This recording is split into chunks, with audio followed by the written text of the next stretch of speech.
Welcome back to the show, guys. This is the Armchair Pundits Liverpool post-match review show. And today, unfortunately, I'm reporting on another defeat for Liverpool. Another away defeat. Another game where we haven't looked the part. Another game where some will say Slot hasn't got it right. But before all that, don't forget to hit that like button. Don't forget to subscribe. And don't forget to hit that notification button too. So, guys, we just witnessed Liverpool lose 3-0 away at the Etihad to Man City.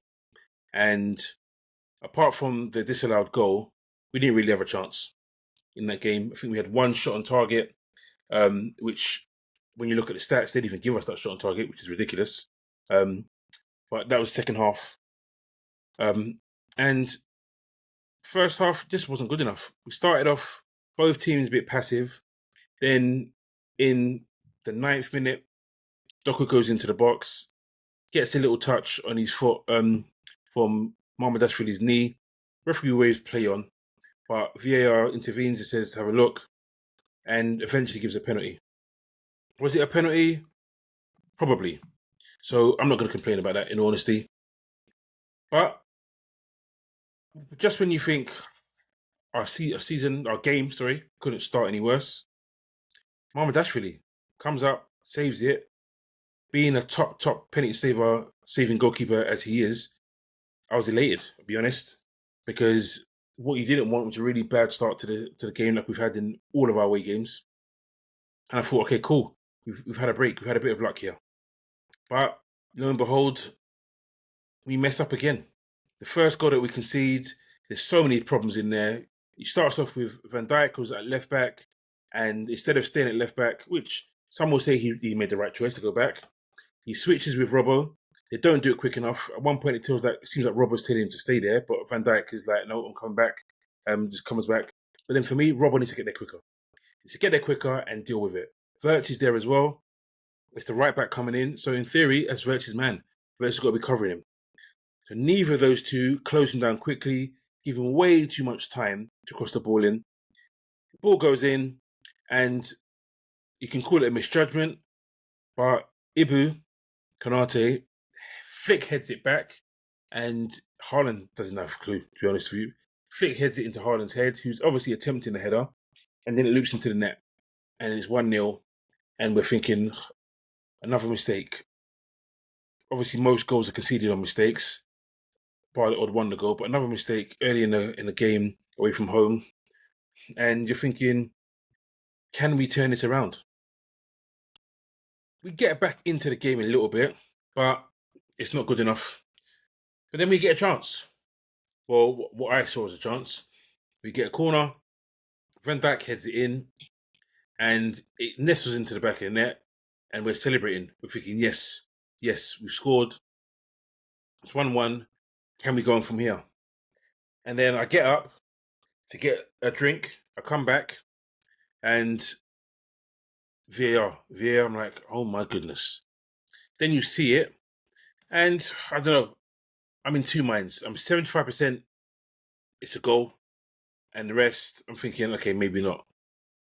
My argument is the goalkeeper is not unsighted. He sees the ball all the way and has no chance of getting that. That ball is going in whether Robertson is there or not.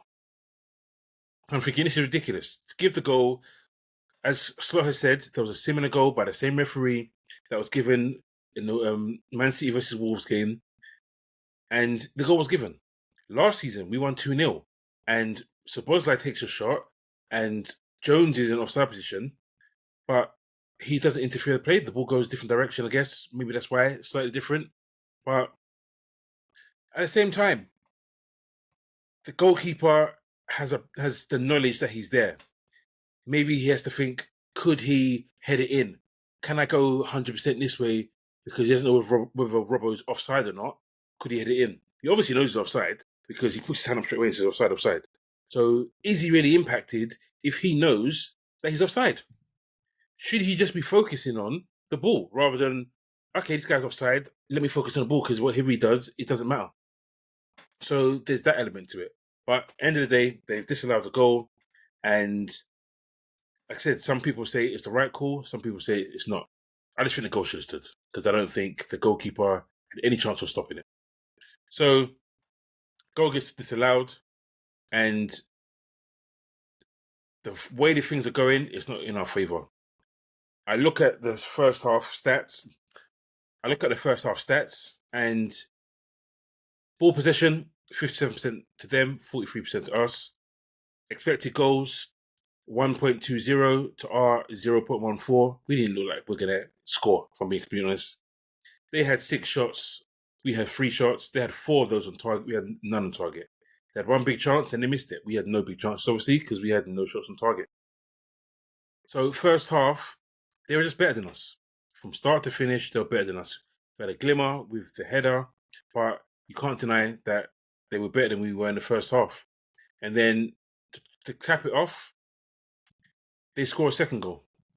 Late into the first half, 3 minutes into injury time, Nico Gonzalez takes a speculative shot, not even a great shot, at the edge of the box, and Van Dijk sticks his leg out on instinct, and it deflects the goal into the bottom net. I've had debates in WhatsApp groups so far today. Some people saying it's poor from Van Dijk. You've got to put a strong leg out. I hear it. People say it all the time. But in this instance, I just think it was an instinct. I think the ball comes and he instinctively just flashes his leg out. He doesn't, because realistically, if he really wanted to put a proper foot on it, he would have. But the ball comes so quickly, he just moves on instinct. He doesn't actually try to think, let me really block this. Should he? That's up for debate. But at the end of the day, you're probably going to see another meme of Van Dijk. People say he's dancing to this, dancing to that. A load of nonsense. But we've conceded 2-0, and it's a real uphill battle. Because, let's be honest, our record at the Etihad is not good. We won there last year 2-0. But other than that, we generally don't win there. And we generally get beaten handsomely there. So I know there's a lot of people that are losing their heads today because it's another defeat. But I honestly did not expect us to win today. I didn't think we had a chance to win today. I was hoping for a draw. And I thought, the way we've performed in the last couple of games, we will find a way to get a draw.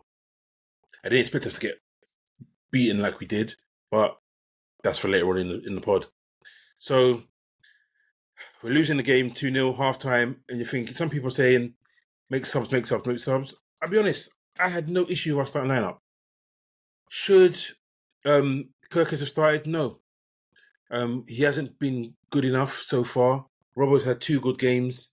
And my thing is, don't play Robbo 90 minutes. Play him 60, 65 minutes, 70 minutes, but start him. But at the same time, has tiredness kicked in? Did he look a bit leggy because he's played 3 games, or also his 4th in a row, because he played in the Southampton game as well? But some will say that's excuses, and it possibly is. Then McAllister has been poor all season, has a good half a game against Aston Villa, a good game against Real Madrid. So you understand Slot's going to play him. He's going to play him. But should Jones have come in back from injury? Should he have taken that spot? Maybe. I don't know. But like I said, I wasn't disappointed with the lineup. I thought it was quite good. Should Gakpo have come in back into the game? I don't know. Either way I looked at it is, if the game is tight, Gakpo's a good threat off the bench, a bit of pace off the bench. If we're looking to be more solid and to press more, then Slot made the right choice in playing Wirtz, because let's be honest, Gakpo does not press well. He's not good at pressing, and it doesn't really help us on that front. Last year it was Diaz. Diaz was the main guy for the pressing. Gakpo wasn't. And Wirtz has done a good job in terms of pressing. So I thought that was possibly an option. And obviously his quality on the ball. Hopefully it's going to shine through at some point, and hoping that today was going to be a day. Today it wasn't. It wasn't that day. So Gakpo doesn't start, but I think that was the right call. So second half, no changes. We go in, and to be honest, we're doing well. We're doing a lot better than the first half. The game is a little bit more even. And in fact, that we've got more of the ball. You look at the stats now. Man City had 40% possession. We had 60% possession. So we're in control of the ball a bit more. The XG, 0.40. RXG is 0.57, so we had the better chances in that half, even though we only had one shot on target. Total shots, there's 8 to our 4. Shots on target, there's 2 to our 1. And we had 2 big chances and missed both of them. But our passing was better. Accurate passes, 221 to their 148. But they were 2-0 up. So they probably just said, you know what, we can sit back and catch them on the counter. And that's what they did, to be honest. They let us soak up, they let us play the football. They soaked it up and they tried to catch us on the counter. And let Doku, who terrorized us all game, do his thing. So we're trying, we don't really get a chance. And then in the 63rd minute, it's game over. Doku does a little shimmy on Konate, who doesn't have a great game today, and then bends it into the top right-hand corner, goalkeeper's left, and it's game over, like I've said. There's no chance for us getting back in it because we haven't really been in the game properly. And City technically put the cue on the rack and say, cool, job done. We take this 3-0 and we move on. So, really disappointing second half performance. Disappointing 90 minutes, if I'm being completely honest. And I wasn't expecting a win, so I'm not one that's devastated. Obviously, I'm upset because we lost the game. I never like to see Liverpool lose. But I'm looking more to the next set of games that we've got coming up that we need to win. Our record, listen, excuses, that's what people are going to say, but we've played so many away games and we just haven't looked the part. Palace away, didn't look good. Then we went to Chelsea away, didn't look good, but there were games where we lost in the last minute of both games. And then we lose to Man United at home. Again, I thought we were unlucky to lose that game. And Man United were lucky. We missed so many chances. And there's more a case of luck because we missed so many chances. And Man United took theirs. If we took our chances, we win that game. But it's 3 in a row. Then in that, we've lost to Galatasaray away from home, another away game. Then we've come back and we just need some home games going forward. And Slot needs to find a way to get these guys to be on it more because a lot of it, again, was we did not win the battle. Second balls were not won. The battle was not won. And what they did today, we just didn't find a way to counteract it. So really disappointed with how it's gone today. But as I always do, I'll go through the player ratings. And of course, they're not going to be favourable because we did not win today. And by and large, we were poor. I can't really say anyone had a good game today, even the usual Sabozlai, who's had a good season. So we start with Mamardashvilli.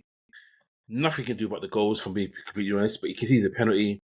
Rushes out a bit too much, slides in, but he saves it. So I've given him 5.5. I move on to Bradley. Not a great game for him today. Had a hard time against Doku. Doku was fantastic. So I can't even... Only thing I could be mad at with Bradley was the yellow card. Stupid yellow card. Like, Doku's running into the middle of the pitch. He's clearly going to pass it. Just follow the run. Don't give yourself a yellow card to then having to be on eggshells for the rest of the game. Really see the yellow card. I've given him a 6. Konate wasn't great today. Has played so much better. 5.5.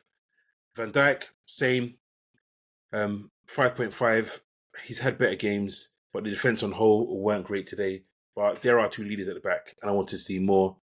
Go back to Konate, sorry. Konate loses that header, so that is why he got 5.5 as well. And Van Dijk, 5.5. Robbo, he gets a 6. Wasn't as bad as those 2, but the goal, no, 5.5, sorry.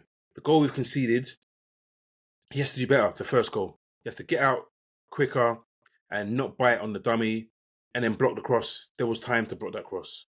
Move on to Gravenberch, probably his worst game of the season so far. He gets a 5.5 as well. Not much to say other than he just needs to do better in general. McAllister, again, went from having a good-ish performance against Aston Villa to a really good performance against Real Madrid to a poor performance today. Gets subbed on 74 minutes. Sabozlai, worst game of the season so far for him, but I'm not going to be too hard on him. He has been good, been our shining light so far in a poor period. gets a bit rattled to get himself a silly yellow card by running into someone. He also gets a 5.5. Verts, not great either. Has to do better. I give him a 5.5. Salah didn't really trouble the young 20-year-old who isn't even a left back in Nico O'Reilly. I've given him a 5. Ekatiko, 5.5 as well. Didn't really get in the game. I think he had like 8 touches in the first half, but he was starved of service. So I couldn't really be too hard on him on that. So that they are the starters. Really disappointed with how they've done. Kirkes comes on, doesn't really have much of an impact. He gets a 5.5 as well. Gakpo, same, no real impact, apart from he actually missed a sitter. He gets a 5.5. Jones comes on, gets a silly yellow card. In fact, it wasn't even a silly yellow card. I hate those yellow cards when someone runs across you and you clip the heels of your knee. What else are you supposed to do? You can't disappear. If someone runs across you, you can't disappear. So it wasn't really a yellow card for me, but has no impact, 5.5. Gomez comes on 83rd minute with Chiesa. Really, neither had any impact. They get 5.5s as well. So as you can see, the whole team today doesn't really get a good score. Slot had no issue with the starting lineup. Had no real issue with the subs for either, to be honest. But we've lost 3-0. So he can't get anything other than a 4. So guys, that's my review today. Not happy. I mean, was I expecting a win? No. But I expected a much better performance. It could have been a game where we lost 2-1, 3-2. I thought it would be 2-2. So to lose 3-0, really, really disappointing. And now we've got an international break where I'm going to be sitting there and not really wanting to watching many podcasts because there's going to be head loss, complete head loss. And there'll be people calling for his head again. So thanks for watching, guys. I know it's hard to watch when we lose games, but guys, don't forget to comment. Don't forget to leave a like. Don't forget to subscribe and hit the notification button. This has been Armchair Pundits Liverpool post-match review show, and it's been another disappointing defeat. Take it easy, guys. Peace out.